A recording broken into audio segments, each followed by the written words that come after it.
चंद कतरे शराब के डाल के मैं दवाई बनाता हूँ, बंदा ठीक हो जाता है। मैंने कहा आपका दिमाग ठीक नहीं। मेरे नबी पाक सल्लल्लाहु अलैहि वसल्लम ने जिस चीज को गंद कहा है उसमें कभी शिफा हो सकती, सारा जमाना भी कहे कि ठीक हो जाएगा तो उसमें शिफा हो सकती। जो पेशाब से ज्यादा पलीद है उसमें भी कभी शिफा हो सकती है। तो साइंस माने, हिकमत जो मर्जी कहे। डॉक्टर रोज कहते हैं कजन मैरिज से मसाइल बनते हैं, करीबी रिश्तेदारों में शादी करने से। रसूल पाक अलैहिस्सलाम ने सगे चचा के बेटे के साथ हजरत फातिमा का निकाह किया।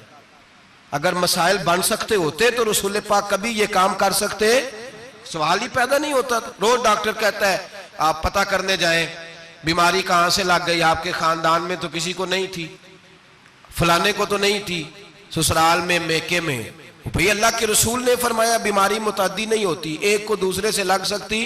तो सारी दुनिया के डॉक्टर कहें बेशक हमारी तबीयत मान सकती, हम कोई कच्चे नजरियात के लोग ही नहीं। यहाँ तो बंदे फटाफट ऐसे हो जी वो सुना था उसने कहा था, क्या मतलब है? साडे नबी दी जुबान साडे वास्ते कुरान, साडे नबी दी जुबान साडे वास्ते कुरान, खत्म हो गई बात। जो मर्जी को कहता फिर अकीदा मजबूत जबरदस्त, एक मिनट के लिए भी हिलने की जरूरत नहीं। मिर्जा साहब ने दावे कर दिए, लोग इकट्ठे होने लगे, अंग्रेज की पुश्त बनाई थी और उसने सबसे पहला अटैक उन लोगों पे किया जो सरदार कहलाते थे, चौधरी कहलाते थे, जमींदार थे।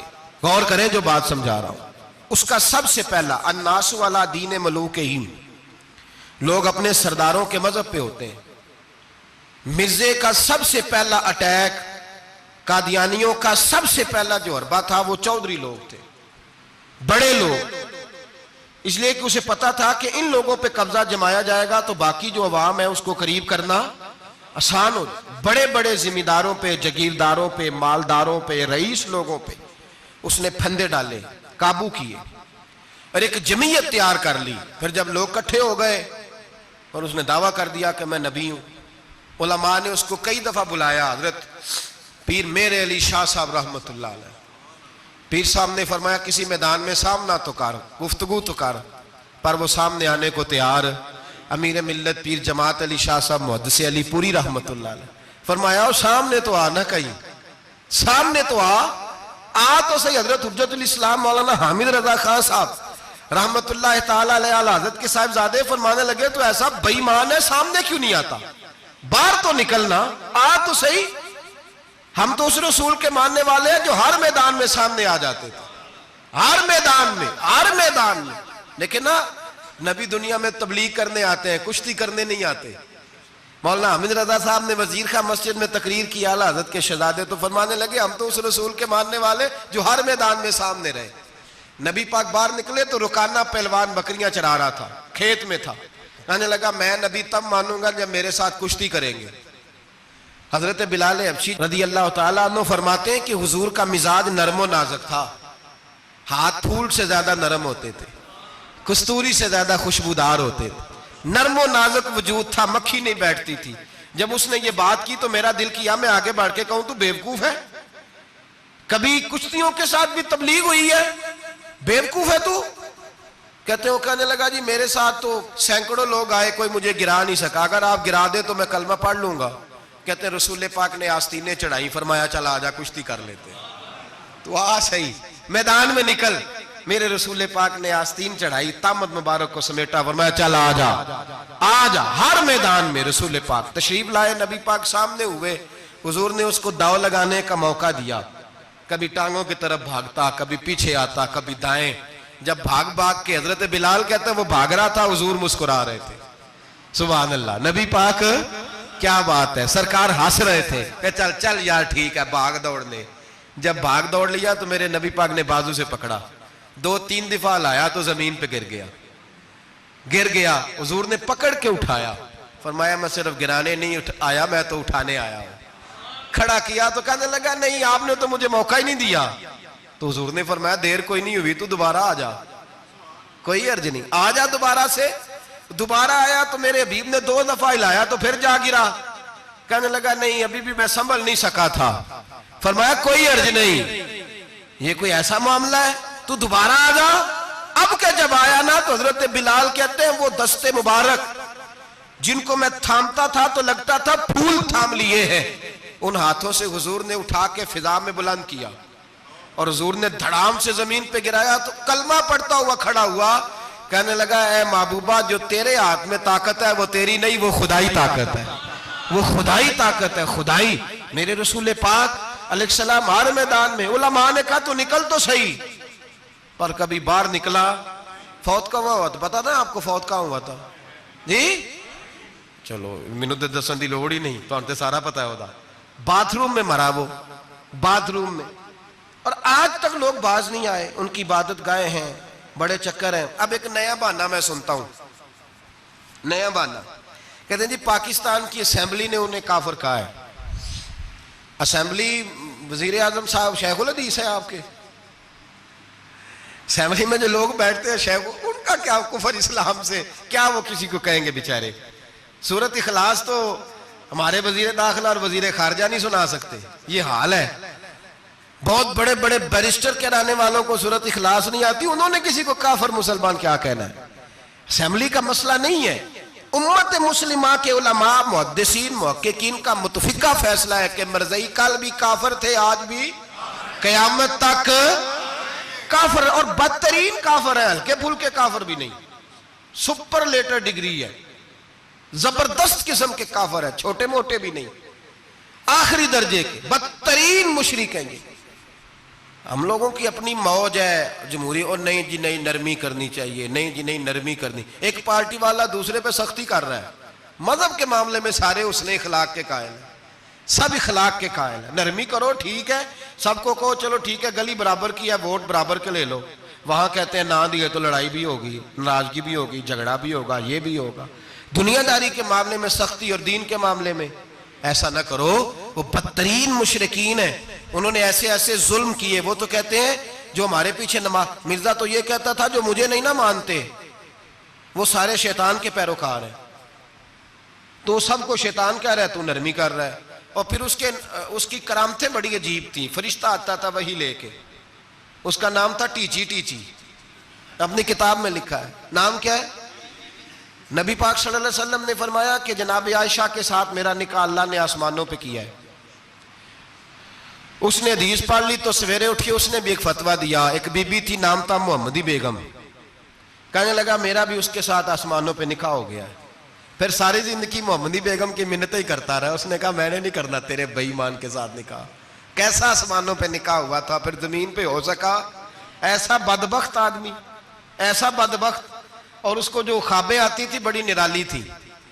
15 रुपए का मुलाजम था, वो माना 15 रुपए मिलते थे, सियालकोट में मुलाजमत करता था। जब ये उसने ढोंग और ड्रामा रचाया तो मौजें लग गई। मैंने कहा कि मदारी कोई भी करे तो लोग इकट्ठे हो जाते, सीधी सीधी बात, साफ सुथरी बात, तो इतनी जल्दी हजम ही नहीं ना होती लोगों को। तो उसने जब वो कहता मुझे ख्वाब आई है, ख्वाब क्या आई है? कहता वो मेरे पास कोई आने वाला आया तो मुझे हजारों रुपए दे गया है। जब भी उसको ख्वाब आई कोई हजारों रुपए की आई, दौलत की आई। मुल्ला रूमी ने बड़ी प्यारी बात लिखी है। मुल्ला रूमी कहते हैं कि एक बादशाह था तो उसके जमाने में एक बंदे ने ना नबूवत का दावा कर दिया। उसने कहा मैं भी नबी हूं, माअज़ल्लाह सुम्मा माअज़ल्लाह। बादशाह बड़ा समझदार था, सियाना बंदा था। उसने कहा इसका पस मंजर तो पता करो, कोई पागल तो नहीं, कोई घर में झगड़ा तो नहीं रहता, इसका भूख का सताया हुआ तो नहीं, क्योंकि इस तरह के बंदे मुख्तलिफ दावे करते फिरते हैं। पता किया, मालूमात की, तो लोगों ने आके बादशाह को बताया कि ना कुछ नहीं ना तो 15-15 दिन इसको रोटी नहीं मिलती बेचारे को। बड़े कारोबार किए हैं, चमका कोई नहीं। तो इसने कहा चलो ये वाला काम करते हैं, मशहूर तो हो जाएंगे ना, बदनाम जो होंगे तो क्या नाम ना होगा। तो बादशाह ने कहा चलो ठीक है बुलाओ। उसको बुलाया तो बादशाह कहने लगा इसको बावर्ची खाने में ले जाओ और जितने खाने पक सकते हैं ना पका के इसके सामने रखो, सुबह शाम इसे रोटी खिलाओ। 15 दिन ना 2 हफ्ते बड़ा खूब खाना खिलाया उसको, जबरदस्त अच्छी तरह से सैर होके रोटी खिलाई। तो मुल्ला रूमी कहते हैं 15वें दिन बाहर निकाला, बादशाह के सामने पेश किया। तो बादशाह कहने लगा ओ माज़अल्लाह दावा करने वाले कि मैं नबी हूं, को नया पैगाम आया तेरे पास के नहीं, कोई नया इल्हाम, को नया पैगाम? कहने लगा जी बिल्कुल आया है। ने कहा सुना। कहने लगा मेरे पास नया पैगाम आया है कि तू जहां पहुंच गया यहां से निकलना नहीं, अब तूने यहीं रहना है। ये मुझे हुक्म हुआ है, लिहाजा अगर तू हुक्म अदूली करेगा तो नाफरमान हो जाएगा। तो उसने कहा ठीक है, मैं तेरी बात समझ गया हूं, रोटी तुझे 3 वक्त मिला करेगी, लेकिन तू घर जाके रहे। आज के बाद इस तरह का कोई दावा, पेट के हाथों मजबूर होकर लोग दावे करते। और फिर जो इनके साथ होते हैं ना, वो भी बहुत सारे पेट के हाथों मजबूर होते हैं, तनख्वाहें लग जाती हैं, और जब किसी की तनख्वाह लग जाती है फिर प्रोपेगेंडा करना उसकी जिम्मेदारी होती है, शोर करना जिम्मेदारी, राय आमा हमवार करना उसकी ड्यूटी होती है। मिर्जे ने बहुत सारे लोग बतौर तनख्वाहदार वहां रखे, फिर ये तहरीक चली, 1 2 4 नहीं, दर्जनों लोग इसमें शहीद हुए, जगह जगह रसूलुल्लाह के गुलामों ने सल्लल्लाहु। और बड़ी जिम्मेदारी से बात कह रहा हूं, बड़ी जिम्मेदारी से, दीन की कोई तहरीक चलती है तो ना सियासतदान निकलता है, ना जागीरदार, ना सियासतदान, ना वडेरा, ना कोई और, इल्ला माशाअल्लाह। दीन की तहरीक चलती है तो ना ये लाख लाख रुपया लेने वाले नात खां बाहर निकलते हैं, ना जो बड़ी गद्दियों पे जद्दी पुश्ती पीर बैठे हैं वो बाहर आते हैं, वो उलमा और मशाइख जिनका दीन से रिश्ता है। अगर पीर जमात अली शाह साहब निकले तो खाली पीर नहीं थे, आलिम दीन भी थे। अगर पीर मेरे अली शाह साहब निकले तो खाली पीर नहीं, बहुत बड़े आलिम थे। हुज्जतुल इस्लाम निकले तो खाली पीर नहीं, आलिम थे। ये उलमा निकलते हैं, मार खाते हैं। एक आलिम ने मार नहीं खाई, 2 ने नहीं खाई, दर्जनों ने खाई, हजारों और सैकड़ों ने खाई। उलमा ने कुर्बानियां दी, जेलों में बंद हुए। अल्लामा महमूद रजवी साहब रहमतुल्लाह ताला अलैह को पकड़ के लाहौर के किले में बंद किया गया, और अंग्रेज ने इस कदर सख्त सजा दी कि अल्लामा को बांध के खत्म नबुव्वत की तहरीक चलाने के जुर्म में उल्टा लटका के, तो नीचे तूड़ी डाल के और चीजें डाल के धुआं जला दिया गया। उनके नाक में धुआं जाता था, सारी जिंदगी दमे के मरीज रहे, 2-3 बातें भी खोल के नहीं कर पाते। इस कदर ज्यादा अजियत दी गई उलमा को, इस कदर ज्यादा। अल्लामा अब्दुल अहमद बदायूनी रहमतुल्लाह ताला अलैह फरमाते हैं, काटने वाले जानवर हमारी शलवारों में डाल के नीचे से बांध दिया जाता था। कहा जाता था अब खत्म नबुव्वत की बात करो, लेकिन कोई शख्स भी 1 मिनट के लिए भी पीछे हटने को तैयार, कुर्बानियां देकर, कुर्बानियां इन बेईमानों को काफिर करार दिलवाया। और फिर बतले हुर्रियत इमाम वक्त हजरत अल्लामा शाह अहमद नूरानी रहमतुल्लाह अलैह और मौलाना अब्दुल सत्तार खान नियाजी को सजाए मौत का हुक्म हुआ। मौलाना अबुल असनाद आला हजरत के खलीफा थे, उनके साहिबजादे सैयद खलील अहमद साहब रहमतुल्लाह ताला अलैह को सजाए मौत का हुक्म हुआ कि मिर्ज़ाइयों के खिलाफ इन्होंने अलम बुलंद किया, वो तो पाकिस्तान बना। फिर जद्दोजहद शुरू हुई, फिर जोर हुआ, फिर अल्लामा नूरानी रहमतुल्लाह अलैह की क़यादत में पूरे जोर और शोर के साथ तहरीक चली। आखिर मजबूर हुए उस दौर के वजीर आजम भुट्टो साहब मजबूर हो गए और कहा ठीक है, सवेरे मैं मिर्जे के पोते को बुलाता हूं, आप असेंबली में बैठ के बात करें, उनसे गुफ्तगू करें। अगर हम कौमी असेंबली के मेंबरान ने देखा वाकई झूठा है तो हम उन्हें अकलियत करार दे देंगे। अल्लामा नूरानी हजरत अबू बकर सिद्दीक की औलाद थे और मेरे आला हजरत फाजिल बरेलवी रहमतुल्लाह अलैह के खलीफा के बेटे थे, और खुद हुजूर मुफ्ती आजम हिंद रहमतुल्लाह अलैह के मुरीद थे। हजरत अल्लामा नूरानी सारी जिंदगी ऐसा लिबास पहनते थे कि उसके अंदर सिलवट नजर नहीं आती थी। इमामा इतना हसीन होता था कि देखने को दिल करता था, और गाड़ी में बेहतरीन में बैठते थे, लेकिन मकान सारी जिंदगी किराए का रहा, किराए का। लोग कहते हैं मिलने जाते थे, सीढ़ियों से उतरते थे तो अल्लामा नूरानी सीढ़ियों पे बिठा लेते थे, कहते 2 ही कमरे हैं और मैं आपको बिठा नहीं सकता, घर में जगह नहीं। तो कहा हजरत आप उजले तो बड़े नजर आते हैं, तो आप फरमाते लिबास दुनिया को दिखाने के लिए पहना है, और बाकी तो सारा मेरा मामला खुदा रसूल के साथ है, मैं जानू अल्लाह रसूल जाने। मैं भिखारी बन के नहीं जीना चाहता, खुददारी के साथ वक्त गुजारना चाहता हूं। अल्लामा नूरानी कहते हैं जिस रात सुबह असेंबली में मुनाजरा होना था तो मैं सोचने लगा आज रात क्या करूं, तो फिर मुझे ख्याल आया मैंने वही करना है जो बदर की रात मेरे मुस्तफा ने किया था। सारी रात मैं मुसल्ले पे बैठा रहा। कहते हैं बस ऊंग लगी तो बात बन गई, आंख लगी तो बात बन गई। कहते सहरी का वक्त हुआ तो दस्तक हुई दरवाजे पे, 2-3 नादान दोस्त कहने लगे आप हमारे घर आए। फरमाते मैं उनके घर गया, जब उनके घर पहुंचा तो वहां मरज़ई और कादियानी 10 करोड़ रुपया ब्रीफ केस में बंद करके लाए। और कहने लगे मौलाना ये बयाना है, बयाना, ये आप बयाना पकड़ लें और बाकी पैसे बाद में। सुना है मकान भी किराए का है, सुना है आपके पास कोई प्रॉपर्टी नहीं, ये बयाना ले ले, बाकी बाद में आएगा।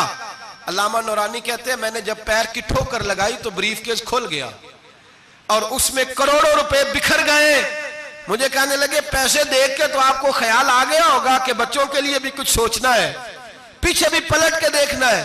तो नूरानी साहब रहमतुल्लाह अलैह फरमाने लगे मैंने कहा हाँ मैं वसूल तो कर लेता, पर तुमने कीमत बड़ी थोड़ी लगाई है। ईमान बेचना इतनी थोड़ी कीमत, मेरी तो रात ज्यादा कीमत लग गई है, बड़ी ज्यादा कीमत, मैं तो बिक गया हूं पहले से। कहने लगे आपकी क्या कीमत लगी है? फरमाने लगे रात में दुरूद पढ़ते पढ़ते सोया हूं तो मदीने वाले रसूल का दीदार नसीब हुआ है और नबी पाक ने थपकी दे के कहा फिक्र न करना मैं तेरे साथ हूं। तो कहने लगे जिसकी कीमत मोहम्मद अरबी लगाए कोई उसे खरीद सकता है? सवेरे मैदान लगेगा असेंबली में और मैं असेंबली के फ्लोर पे साबित करूंगा तुम कल भी बेईमान थे, आज भी बेईमान हो, कयामत तक तुम बेईमान ही रहोगे। जितना मर्जी पढ़ जाओ, लिख जाओ, जितनी मर्जी बड़ी इबादत गाहें बना लो, जितना मर्जी शोर कर लो और जितने मर्जी कनाडा और अमेरिका तुम्हारा साथ दे ले, हमारे रसूल आखिरी नबी है, हुजूर आखिरी नबी है। ये उम्मत का मुतफिका अकीदा है, इसमें किसी को रखना डालने की इजाजत।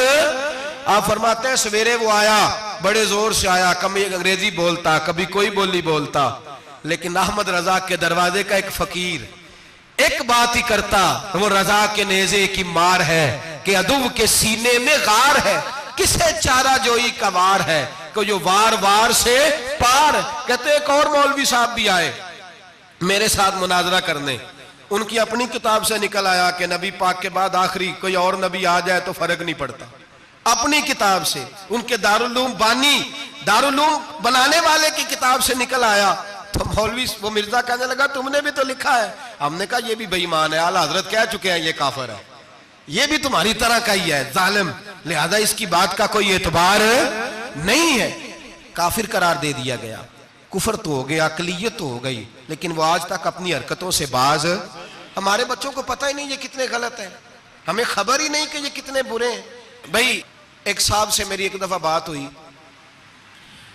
चौधरी साहब थे, गुफ्तगू हुई तो कहने लगे जी खत्म नबुव्वत नहीं मानते तो खत्म हो गया मसला, अल्लाह नाराज हो जाएगा। खत्म नबुव्वत नहीं मानते तो अल्लाह नाराज हो जाएगा। मैंने कहा जनाब के कितने बच्चे हैं? कहने लगे 4। जमीन कितनी? 20 किले। कितने कितने आए बोलिए? तो मैंने कहा एक नया बंदा आके खड़ा हो जाए कहे मैं भी आपका बेटा हूं, तो आप राजी हैं? मिसाल दे रहा हूं समझाने के लिए, बिला मिसाल हो बिला तशबीह, आप राजी हो जाएंगे? बोले नहीं नहीं तुझा चुप कर क्या आखना, चल कोई नहीं 4 भी वंड लेने 5 वंड लेने, हो जाएगा ऐसा। अजीब बंदे हो, जो काम जो तुम्हारा बेटा नहीं, जब तुम उसे बेटा मानने को तैयार नहीं, तो जो अल्लाह का नबी नहीं वो मैदान में खड़ा होकर मैं भी हूं मैं भी हूं मैं भी हूं, तो ये किस तरह काबिल कबूल बात है। और एक भाई सगे भाई को जायदाद देने को तैयार नहीं, तो एक और आके शामिल हो जाए कहे मुझे भी शामिल कर लो, चलो कोई नहीं फर्क पड़ता, इतनी जमीन है अब्बे की, इतनी जमीन है अब्बा जी की, मुझे भी शामिल कर लो, तो लोग तो कत्ल कर देंगे। कहें जब तू है नहीं तो हमारा भाई बनता क्यों है? ओ खुदा के बंदे, अजीब फलसफा है, याद है, अजीब जिंदगी है, फटाफट ही लोग मान लेते हैं। सब लोगों ने अपनी अपनी बातें की, सब ने अपने अपने दलाइल दिए खत्म नबुव्वत पे। जरूरत ही नहीं थी, जब हुजूर कह गए, जो बन सकते थे उनको नबी पाक कह गए, जो बन सकते थे, जिनमें सलाहियतें थी, हुजूर ने फरमाया अली तो मेरे लिए इसी तरह है जिस तरह मूसा के लिए हारून थे।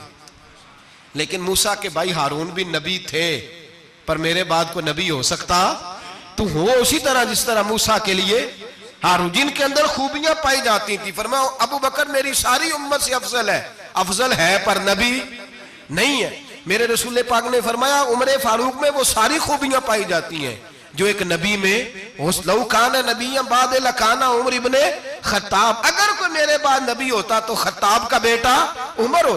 जो हो सकते थे जब वो नहीं हुए, तो तू काना शाना उठ के आ गया है, इधर कादियान का रहने वाला, और तू कहता है नहीं मुझे मान लो, चलो पूरा ना मानो, जिल्ली मान लो, बुरूजी मान लो, कोई हया होनी चाहिए।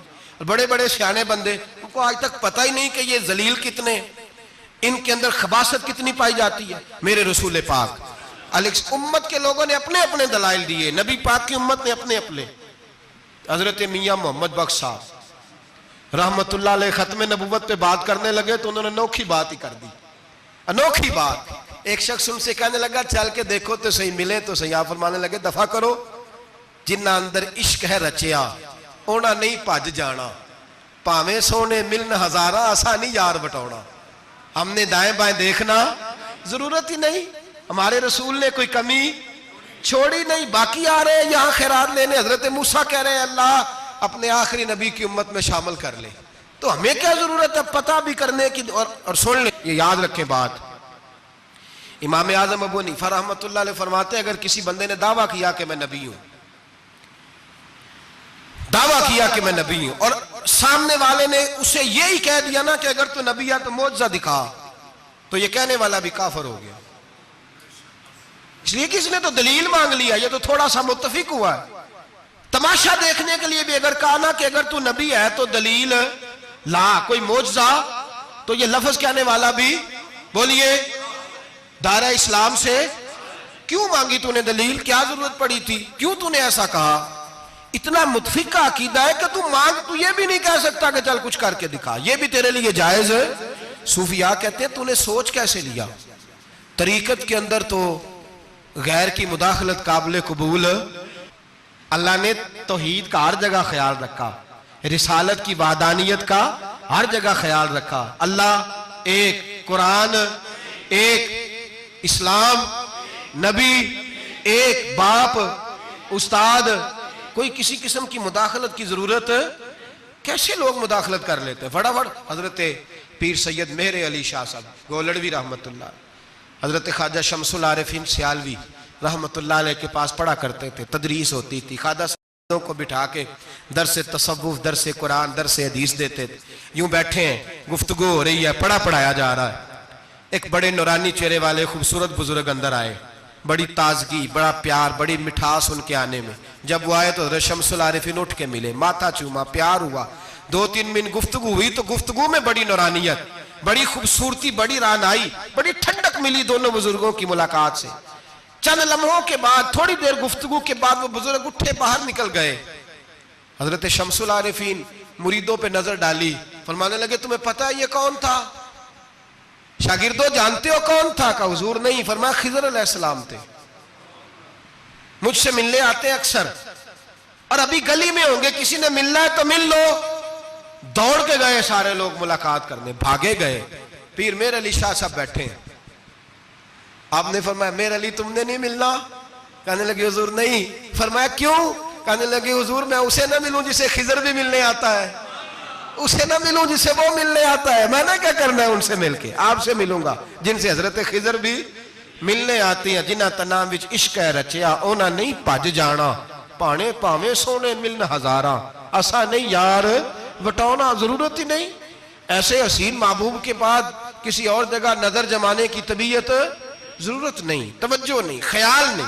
जिसने ये पूछ भी लिया कि तू बता, कोई मौजज़ा दिखा, वो भी दायरा इस्लाम से नबी पाक सल्लल्लाहु अलैहि वसल्लम के जमाने में हुजूर ने खुद फरमाया था 30 के करीब लोग होंगे जो दावा करेंगे हम नबी हैं। फरमाया दज्जाल होंगे, कज़्ज़ाब होंगे जो दावा करेंगे। एक बंदे ने तो हुजूर की ज़ाहिर हयात में दावा कर दिया, मुसलमा उसका नाम था।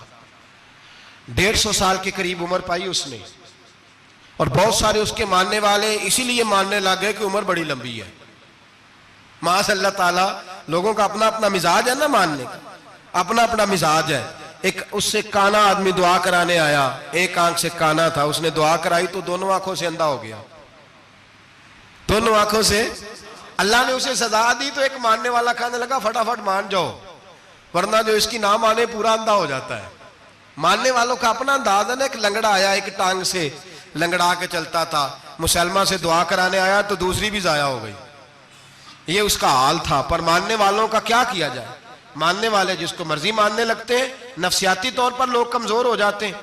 मुसलमान ने नबी पाक सल्लल्लाहु अलैहि वसल्लम को खत लिखा, कहने लगा हुजूर के जमाना मुबारका में, और कुछ हदीसें ऐसी भी मिलती हैं जिससे यह साबित होता है कि उसकी हुजूर से मुलाकात भी हुई, सामने कुछ बोल ना सका, जाके खत लिखा कहने लगा कि आप मेरे साथ मुआहदा कर लें, जब तक आप हयात ज़ाहिरी में आप नबी, और जब आपका विसाल हो जाए तो मैं नबी, या ये मुआहदा कर ले कि आधे अरब के आप नबी और आधे का मैं नबी। माअज़ल्लाह। उसने ये खत लिखा। नबी पाक ने जवाब लिखा, फरमाया मैं तो अल्लाह का रसूल हूं, तू कज़्ज़ाब है, तू कज़्ज़ाब है, झूठा है। लोग एक और भी, मैं एक दिन आर्टिकल पढ़ रहा था, कहने लगे जी मिर्जे के अब बड़े मानने वाले हैं, उसको कज़्ज़ाब नहीं कहना चाहिए, उनको दुख होता है। जो झूठ बोले उसे झूठा नहीं कहना चाहिए। तुझे बोल दे क्यों नहीं? तो की प्रोग्राम है, कहना चाहिए कि नहीं कहना चाहिए? यह सवाब होगा। इसलिए कि जो नबूवत का दूसरा दावा करे उसको नबी पाक ने झूठा कहा है। हुजूर ने फरमाया तू कज़्ज़ाब है। क्या कहा है? तो सवाब होगा, आखोगे तो क्या कहा है? कज़्ज़ाब। तो उसको कज़्ज़ाब कहना नबी पाक की त्या की है ना। फिर जी मनन वाले तकलीफ होंगी तो मैं क्या पई होवे, वो कज़्ज़ाब है, लिहाजा हमेशा कज़्ज़ाब ही रहेगा। जब हुजूर ने कहा है जो दावा करे नबूवत का वो क्या है, तो लिहाजा कज़्ज़ाब ही रहेगा। हुजूर ने लिखा कज़्ज़ाब। जब नबी पाक ने कज़्ज़ाब लिखा ना खत में, कौन लेके जाएगा?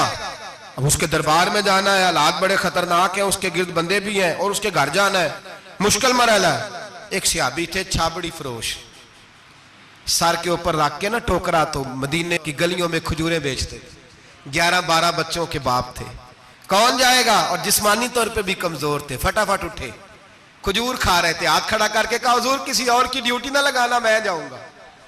जब ये लफ्ज कहे तो उनके मुंह से खजूर के टुकड़े गिरे सहाबा के चेहरों पर। एक सहाबी कहने लगे पहले खजूर तो खा ले, बड़ी तुझे जल्दी है बोलने की, खा तो ले। कहने लगे अगर मेरे खाते खाते ड्यूटी किसी और की लग गई तो, किसी और की लग गई तो क्या करूंगा, जल्दी है मुझे। हुजूर सैयद आलम सल्लल्लाहु अलैहि वसल्लम ने ना अपना नेजा दिया, घोड़ा दिया, फरमाया जरा डट के जाना, उसके घर जाना है। कहा महबूबा फिक्र ही ना करे, फिक्र ना करे। सहाबा कहते हैं इस तरह वो निकला जैसे कोई जर्नैल निकलता है, उसका अंदाज ही बदल गया, उसके तौर तरीके ही बदल गए। वो यूं निकले जैसे कोई बड़ा दलेर आदमी जाता। हुजूर ने भेजा है ना, नबी पाक ने भेजा है ना, अंदाज ही बदल गए, तरीके ही बदल गए। मुसलमा के दरबार में गए, वहां एक शख्स जो बाद में मुसलमान हुआ, वो बतलाता है कि जब हजरत अबीब बिन ज़ैद पहुंचे ना तो नेजा हाथ में था, जोर से गाड़ा जाके उसके दरबार में, जोर से गाड़ दिया जमीन पे। मुसलमान नजर, कौन हो? आप फरमाने लगे तुझे चेहरा देख के नहीं पता चला मैं रसूलुल्लाह का नौकर हूं? हमारे तो चेहरे बताते हैं हम रसूल वाले, हमारे तो चेहरे बताते हैं नबी पाक वाले, तुझे पता नहीं चला कौन हूं? कैसे आए हो? फरमाया ये तेरे खत का जवाब लाया हूं। बादशाहों का तरीका यह था कि खत खुद नहीं पढ़ते थे, साथ एक बंदा खड़ा होता था, वो खत पढ़ता था। मुसलमान ने उसको खत दिया, पढ़ो। जब उसने खत पढ़ा तो लिखा था तू कज़्ज़ाब है। अब सब ने सुन लिया, अकेले में होता तो चलो बात और थी, सुन लिया सब ने, आग बगोला हो गया, आंखें सुर्ख हो गई, जलाल बरसाने लगा। अब और तो कुछ ना हुआ, सामने हजरत अबीब